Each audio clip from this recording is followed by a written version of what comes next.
ఇవాళ ప్రొఫెసర్ కోదండరామ్ గారిని ఎమ్మెల్సీగా చేసినాం ఎందుకు మీ సమస్యలు విని చట్టసభలలో ప్రస్తావిస్తాడని. కుట్ర చేసి సుప్రీంకోర్టుకి వెళ్ళి కొట్టేపించారు. నేను మళ్ళీ చెప్తున్నా సార్, 15 రోజులు మళ్ళీ ఎమ్మెల్సీకి పంపుతాం, ఎవడడ్డం వస్తాడో చూద్దాం. ఎందుకంటే ప్రజాస్వామికంగా ప్రజల సమస్యల్ని ప్రస్తావించే వాళ్ళు చట్టసభలలో ఉండాలనేది నా ఆలోచన.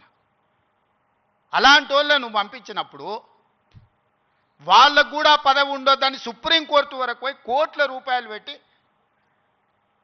పెద్ద పెద్ద న్యాయవాదులను తీసుకొచ్చి ప్రొఫెసర్ కోదండరామ్ సార్ని ఎమ్మెల్సీగా తొలగించారు. ఏం పైశాచికానందం ఇది, ఏం శునకానందం? సార్ ఒక్కడు ప్రొఫెసర్గా ఉంటే తప్ప, ప్రొఫెసర్ గారు ఎమ్మెల్సీగా ఉంటే తప్ప? మీ ఇంటిల్లి పాది మంత్రులు ఉండొచ్చు, ముఖ్యమంత్రి ఉండొచ్చు, ఎమ్మెల్సీలు ఉండొచ్చు, ఎంపీలు ఉండొచ్చు, అన్నీ మీ కుటుంబం ఉండొచ్చు, కానీ పొలిటికల్ చేసి చైర్పర్సన్గా పనిచేసిన కోదండరామ్ గారు ఒక ఎమ్మెల్సీ ఉంటే మీ దుఃఖమేందని అడుగుతున్నా. నా మీద తీటు ఉందంటే నేను అర్థం చేసుకుంటా. ఆ సార్ ఏందే పాపం, ఇంటి తలుపులు వలగొట్టినా ఏమనలే సారు, నేనైతే చెంపలు వలగొడుతుంటే.